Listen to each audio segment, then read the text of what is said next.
तो ईसा मसीह मतलब ईसाइयों के हिसाब से इसलिए आए क्योंकि वो थे पूरी तरह से पवित्र आत्मा। और यदि इतना पवित्र व्यक्ति अपनी बलि देगा तो उसकी बलि से जितने भी लोग वहां पर हैं समाज में, उनके पाप माफ हो जाएंगे, पाप का प्रायश्चित हो जाएगा और उन सबको मुक्ति मिल जाएगी और वो सब वापस स्वर्ग लौट सकेंगे। जय मसीह की साथियों, परमेश्वर का अनुग्रह एवं दया आप तमाम वीडियो देखने वालों पर होती रहे, यीशु मसीह के नाम में आमीन। दोस्तों, जैसा कि आपने वीडियो क्लिप में देखा, जो शख्स आप देख रहे हैं ये शिक्षा की दुनिया के बड़ी ही मायनाज हस्ती, बड़ी उच्च शख्सियत जनाब डॉक्टर विकास दिव्य कीर्ति हैं। पूरे भारत में इनके चर्चे हैं।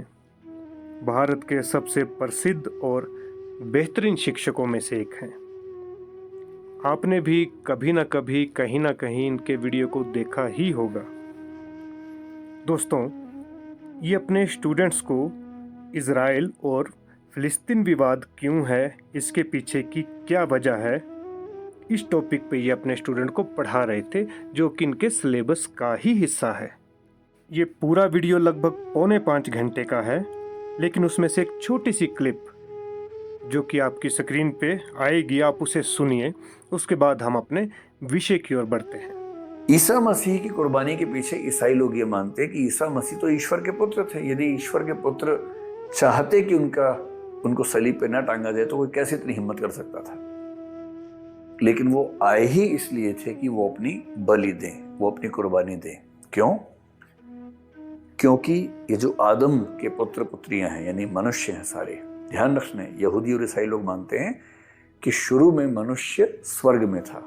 एडम या आदम जो पहला मनुष्य था और ईव या हव्वा जो पहली औरत थी, वो स्वर्ग में थे। ईश्वर ने उनसे कहा था कि वो स्वर्ग में रहें, धूमधाम से रहें, लेकिन कुछ चीजें करने से मना किया था कि ये मत करना, वर्जित फल मत चखना।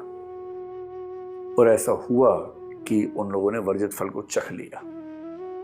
और ईसाइयत में, जेनेसिस में तो ये भी लिखा है बाइबल में कि जो वर्जित फल था उसको चखने के लिए ईव यानी पहली औरत ने प्रेरित किया और उसको एडम ने चख लिया। ईश्वर को पता लगा, ईश्वर बहुत नाराज हुआ और ईश्वर ने गुस्से में दंड के रूप में दोनों को पृथ्वी पर भेजा और कहा कि जाओ और अपने पसीने से कमा के खाओ, इस दुनिया में रहकर स्ट्रगल करो।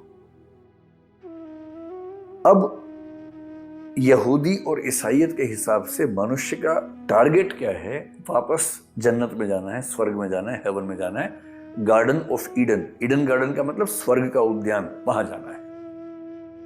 वो कैसे होगा? प्रायश्चित करके होगा। प्रायश्चित कर रहे हैं, प्रार्थना कर रहे हैं, लेकिन उससे नहीं हो रहा तो बलि दे के होगा, मासूम जानवर की बलि दे के होगा, उससे भी नहीं हो रहा। तो ईसा मसीह मतलब ईसाइयों के हिसाब से इसलिए आए क्योंकि वो थे पूरी तरह से पवित्र आत्मा। और यदि इतना पवित्र व्यक्ति अपनी बलि देगा तो उसकी बलि से जितने भी लोग वहां पर हैं समाज में, उनके पाप माफ हो जाएंगे, पाप का प्रायश्चित हो जाएगा और उन सबको मुक्ति मिल जाएगी और वो सब वापस स्वर्ग लौट सकेंगे। इसको बोलते हैं अटोनमेंट।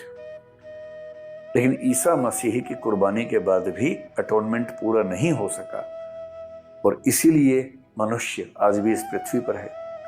इसलिए कुछ लोग मानते हैं कि ईसा मसीह फिर से इसलिए आएंगे ताकि इस बार वो आके फिर से अपनी कुर्बानी देंगे तो उससे अटोनमेंट की प्रक्रिया पूरी होगी, जिससे पूरी मानव जाति, विशेष रूप से ईसाई धर्म को मानने वाली जो मानव जाति है, उसके पाप खत्म होंगे, पुनरुद्धार होगा और वो वापस स्वर्ग में अपने मूल निवास में जाने में समर्थ हो सकेगी। जैसा कि आपने वीडियो में देखा कि दिव्य कीर्ति साहब कह रहे हैं, या उनके बोलने का जो मतलब है वो यही है कि जो कुर्बानी, जो बलिदान यीशु मसीह ने क्रूस पर दिया वे अधूरा रह गया है। और जब यीशु मसीह वापस आएंगे तो फिर से वो बलिदान देंगे ताकि अटोनमेंट या प्रायश्चित की जो प्रक्रिया है वो पूरी हो सके। लेकिन मैं आपको ये बताना चाहूँगा, ये बात पूरी तरह से झूठ है, ये सत्य नहीं है। और ना ही ये बात मसीहत की बेसिक जो शिक्षा है उसके पैमानों पर भी खरी नहीं उतरती। बेसिक शिक्षा भी नहीं है ये बाइबल की या क्रिश्चियनिटी की। आप कह रहे हैं कि यीशु का बलिदान अधूरा है, वो सेकंड कमिंग में आएंगे या जब भी वो आएंगे, जैसा कि आप जानते हैं कि यीशु मसीह क्यों आएंगे, लेकिन दिव्य कीर्ति साहब नहीं जानते क्योंकि वो क्रिश्चियन नहीं हैं। इसलिए यूहन्ना की किताब अध्याय 19 और उसका 30 वचन क्या कहता है?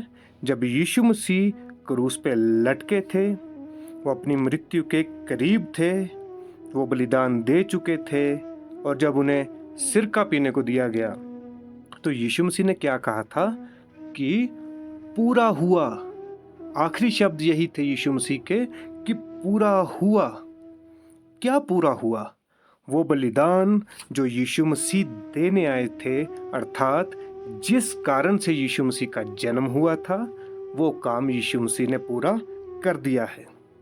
वो भविष्यवाणियाँ जो उनके बलिदान से संबंधित थी, उनके मनुष्य के जीवन से संबंधित थी, वो पूरी हुई।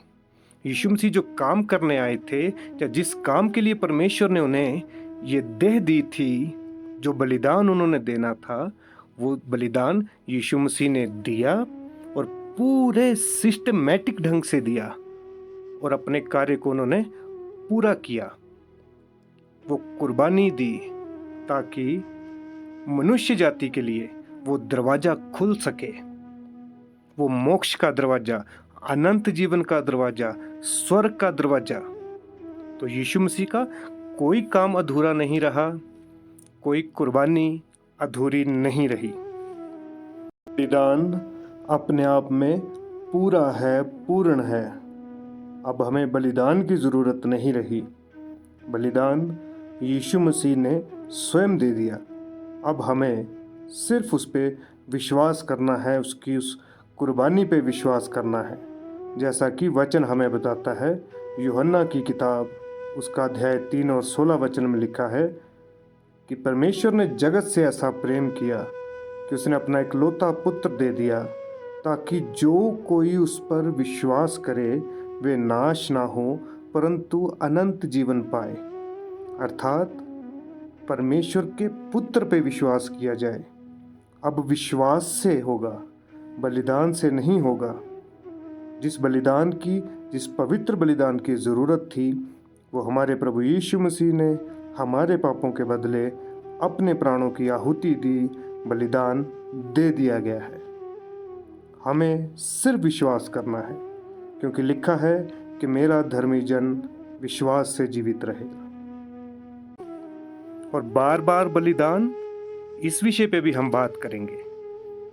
तो इब्रानियों की पत्री अध्याय 10 और उसका 10 वचन हमें बताता है। यहाँ लिखा है कि एक ही बार बलिदान चढ़ाए जाने से हम सब पवित्र किए गए हैं। एक ही बार, सिंगल टाइम, एक ही बार यीशु मसीह का बलिदान काफी है। और 10:18 इब्रानियों की पुस्तक अध्याय 10 और 18 वचन कहता है कि अब पाप के लिए बलिदान बाकी ना रहा। अब यीशु मसीह ने बलिदान दे दिया है। अब दोबारा वो बलिदान देने नहीं आएंगे, क्योंकि दिव्य कीर्ति साहब का मतलब है कि यहूदियों ने उन्हें मार डाला और वो काम अधूरा रह गया। ऐसा बिल्कुल नहीं है दिव्य कीर्ति साहब। आप बहुत ही रिस्पेक्टेड पर्सन हैं। जैसा कि मैंने कहा कि मैं पर्सनली भी आपको सुनता हूँ, और ये इज़राइल और फ़िलिस्तीन का जो विवाद है, इस विषय को जब मैं सीख रहा था, पढ़ रहा था, मुझे कोई IAS नहीं बनना है, लेकिन मुझे आपको सुनना अच्छा लगता है। इसलिए तो जब मैंने ये सुना तो दुख तो मुझे हुआ ही हुआ, लेकिन उससे ज़्यादा हैरानी भी हुई, क्योंकि ये मसीहत का जो बेसिक शिक्षा है वो भी नहीं है। और ये जितना मसीह लोगों के लिए, क्रिश्चियन कम्युनिटी के लिए घातक है, उतना ही आपके स्टूडेंट्स के लिए भी। अगर ये सिलेबस का टॉपिक है IAS के सिलेबस का, और आप फॉर एग्जांपल सोचिए, अगर ये क्वेश्चन आ जाता है कि यीशु मसीह, जीसस क्राइस्ट दोबारा इस पृथ्वी पर या बादलों पर या उनके द्वितीय आगमन में जब आएंगे तो उनका उद्देश्य क्या है, तो आपको सुनने वाले, आपको मानने वाले, आपके स्टूडेंट इस वीडियो के आधार पे तो यही जवाब देंगे कि जब यीशु मसीह दोबारा आएंगे, जो बलिदान अधूरा रह गया है वो उसको पूरा करने आएंगे। तो उनका जवाब तो वैसे ही गलत हो जाएगा। मसीह समाज भी आपको बहुत बड़ी तादाद में सुनता है, चाहे वो भारत के क्रिश्चियन हों, मैं अमेरिका के लोगों को भी जानता हूँ, यूके के लोगों को भी जानता हूँ, एक दो और देश के लोग भी हैं जो आपको सुनते हैं, और मैं भी सुनता हूँ, ऐसा नहीं है।